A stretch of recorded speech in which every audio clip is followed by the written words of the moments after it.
Por la presente, deseamos mostrar nuestra solidaridad con todos los trabajadores y trabajadoras sin empleo de la localidad y de toda España, así como nuestra reprobación a todos los recortes que en general pensamos que nos van a llevar a la misma situación que se encuentran los países que nos precedieron en las medidas restrictivas propuestas por sus respectivos gobiernos. Asimismo, queremos manifestar que desde que la sociedad en estos momentos es propietaria del Hotel Campomar, ahora llamado Hotel Playas de Guardamar, se hizo cargo de la administración del mismo. Los trabajadores y trabajadoras vienen siendo privados de muchos de los derechos que a través de los 36 años de existencia de la empresa que habían sido conseguidos a costa de negociaciones y sacrificios, no solo por los actuales trabajadores, sino incluso por algunos que en estos momentos ya no están en la empresa. Quiero hacer referencia en estos momentos a los compañeros que ya no están con nosotros, los fallecidos, los que víctimas del acoso tuvieron que abandonar la empresa, a los que por el constante abuso de poder de la dirección de la empresa se encuentran en estos momentos en situaciones de enfermedad con difícil solución y que en algunas de ellas sean crónicas y que no se puedan recuperar. Podemos hablar de algunos de nuestros compañeros que estuvieron incluso en la construcción del hotel, de otros que incluso sin necesitarlo y con la ilusión de que habría puestos de trabajo para ello, sus hijos y el pueblo en general, vendiendo sus tierras al tío Chus. Incluso en estos momentos se ve truncada la negativa de la dirección a contratar trabajadores y trabajadoras de Guardamar. Estos señores no quieren nada que huela a Guardamar. Estas situaciones fueron puestas en conocimiento de la Corporación Municipal el pasado invierno por los representantes de los trabajadores y se les pedía si les parecía oportuno que tomaran cartas en el asunto, si no querían tener una empresa en su municipio en la que solamente trabajaran forasteros, a lo cual no ha habido respuesta alguna hasta la fecha. Si exceptuamos el Teatro del Mar de Empleo, al que los primeros que se apuntaron fueron trabajadores de fuera y aconsejados por alguien para que se empadronaran en Guardamar a este efecto. Asimismo, en la actualidad existe una persecución a un grupo determinado de trabajadores y trabajadoras, padres y madres de familia, que simplemente por ser trabajadores fijos se encuentran despedidos y a la espera de la decisión judicial. Hacemos un llamamiento a las autoridades para que a la máxima brevedad posible tomen cartas en el asunto, si es que les importa algo que una de las empresas que más trabajo puede dar en Guardamar esté compuesta por personas de otros pueblos y los trabajadores y trabajadoras de Guardamar estén parados o trabajando en otras localidades más o menos cerca e incluso en el extranjero. Y nada más decirle ahora a todos los presentes que quieran apoyar la reivindicación de los trabajadores de Campomar, pueden hacerlo firmando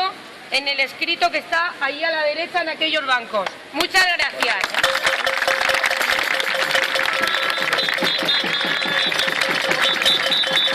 Una convocatoria sindical,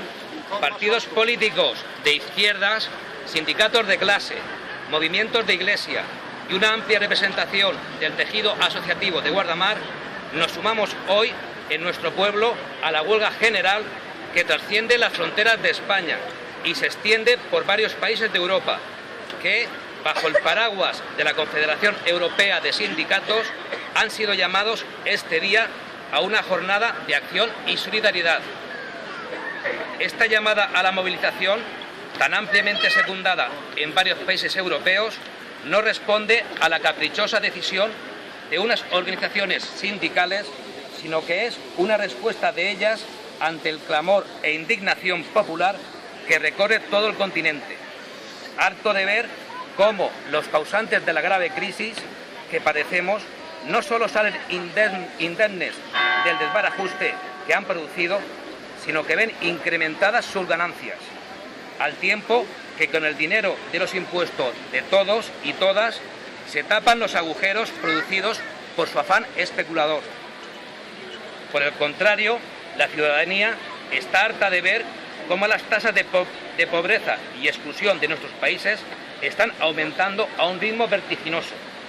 porque en contra de toda lógica que indica que en tiempos de crisis corresponde una mayor protección social, lo que se están produciendo son drásticos recortes en los servicios públicos. Está harta de ver que con el argumento de priorizar el pago de la deuda se está produciendo en toda regla un ataque a los derechos sociales y a la protección de las personas y familias trabajadoras. Está harta de observar políticas que priorizan la salvación del sistema financiero y el rescate de los bancos,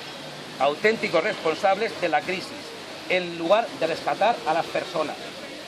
Está harta de ver que cada vez hay más personas sin empleo o sin empleo estable y digno,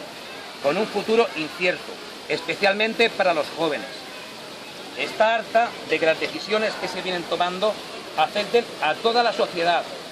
pero en especial a los sectores más débiles y empobrecidos del mundo del trabajo. Por lo que se refiere a nuestro entorno más cercano, la indignación es cada vez mayor, ya que no hay un solo sector de lo que conocemos como estado de bienestar que no se vea en España agredido por esas políticas, que, repetimos, tanto se preocupan de salvar el sistema y tampoco se fijan en ayudar a las personas. Estado de bienestar que, por cierto, tantos esfuerzos costó conseguir a nuestros antepasados y que difícilmente podremos transmitir a las generaciones que nos sigan si no luchamos por defenderlo.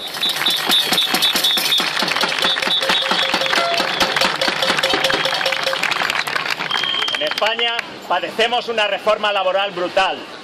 que pese a que se justificó para luchar contra el desempleo, no solo no ha garantizado el derecho constitucional al trabajo, sino que además el poco trabajo que queda lo ha dejado en condiciones indignas, que permite despidos arbitrarios, incluso estando de baja médica o aunque la empresa tenga ganancias. Se han de añadir a esto los recortes en educación, con una reducción de efectivos que necesariamente mermarán las posibilidades de una enseñanza de calidad, recortes en sanidad, con el peligro que eso conlleva de pérdida en la calidad de vida de las personas, y recortes en la ayuda a la dependencia, dejando a personas y familias en una situación de total desamparo. Mientras se sufren las consecuencias de estos recortes, por un lado, observamos que al incremento de la presión impositiva, del IBI, del IVA, etc., están perjudicando a los sectores más débiles, personas en paro, jubilados, dependientes, jóvenes, pequeñas empresas, autónomos, trabajadores y trabajadoras del sector público. A esto hemos de añadir la actitud de los bancos, que pese a ser ayudados con el dinero de todos para tapar sus agujeros, no dudan en enviar a la calle a personas que sin culpa no pueden hacer frente a sus hipotecas. Incluso, después de expulsarlas a la calle, las dejan endeudadas de por vida. Igualmente, observamos que pese a las ayudas recibidas, han cerrado el crédito a las familias y a las empresas, con lo que difícilmente se podrá reactivar la economía, algo imprescindible para crecer y más en épocas de recortes. Y todo esto, los recortes en educación, en sanidad, en servicios sociales, la reforma laboral, el aumento de la presión impositiva y las ayudas a una banca irresponsable e insolidaria,